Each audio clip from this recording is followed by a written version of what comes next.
d'un trait, d'un de ces sommeils pleins et opaques qui ne laissent aucune place au songe. Et je me réveille dans une chambre qui n'est pas la mienne, dans un lit qui n'est pas le mien, dans des draps qui ne sont pas les miens. Je déglutis et remarque que mes doigts ont disparu dans mes poings, ces poings qui serrent le tissu sous lequel je suis encore à demi enfoui. Lentement, je les ouvre. Lentement, je souffle. Lentement, je tente de calmer ma tempête intérieure et observe les lieux qui m'entourent. La salle dans laquelle je me trouve doit mesurer une 60aine de mètres carrés. La superficie laisse la place à 3 armoires, 6 autres lits et autant de tables de nuit éclairées de lampes de chevet. Au-dessus de l'unique porte de la pièce, une pendule numérique affiche 14h15.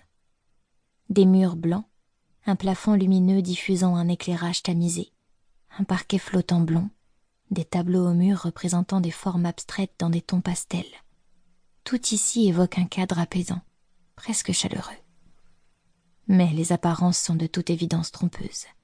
Lorsque je parviens à concentrer mon attention sur un point fixe, je m'aperçois que les lits sont occupés. Nouveau sursaut dans mon cœur. Immobiles, 6 autres personnes sont étendues sous leurs couettes. Dorment-elles? Sont-elles mortes? « Eh oh! Réveillez-vous » j'ai crié. Je me suis entendue dire ces mots.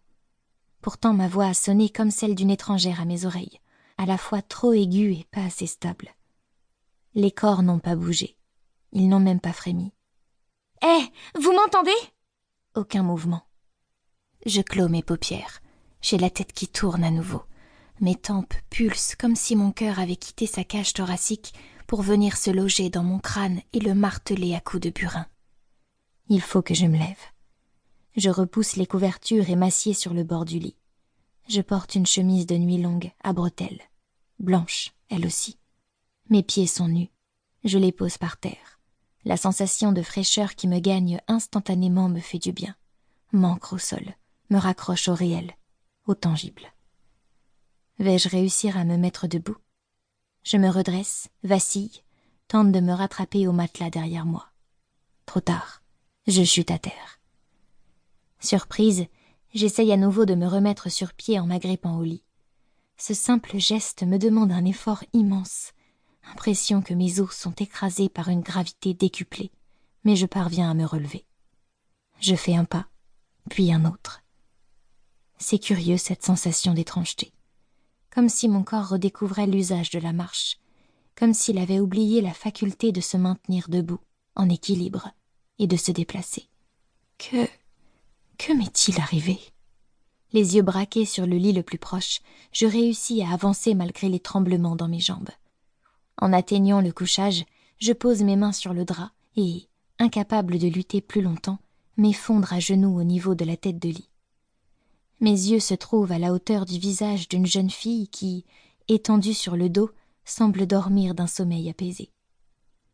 Ses cheveux blonds et courts s'étalent autour de sa figure pâle, évoquant une couronne d'épis balayée par le vent, tandis que sa poitrine se soulève imperceptiblement au rythme de sa respiration régulière. Je ne sais pas quoi faire. Je jette un coup d'œil autour de moi, mais ne perçois toujours aucun mouvement en provenance des autres lits. Je reporte mon attention sur la jeune femme devant moi. Vous m'entendez? Aucune réaction. Je répète ma question, un peu plus fort cette fois. Toujours aucun effet. Je pose une main sur son épaule et secoue, doucement d'abord, puis avec un peu plus d'énergie. Réveillez-vous! On est... Je ne sais pas où on est. Je secoue toujours, mais rien n'y fait. Ce n'est pas possible. Je dois être en train de rêver.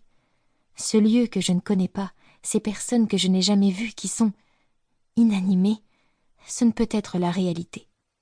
Un cauchemar. Je suis dans un horrible cauchemar. Et je secoue toujours, comme si je ne savais faire que ça, comme si ma vie en dépendait, comme s'il s'agissait de l'unique chose à faire, la seule envisageable. Sa tête est ballottée de droite à gauche, molle et comme désossée, mais ses paupières demeurent inertes. « Hé, réveille-toi » je crie. Je m'appuie sur le rebord du matelas et, poussant sur mes bras, me remets debout. J'observe les lits alentour et les personnes allongées, et crie à nouveau.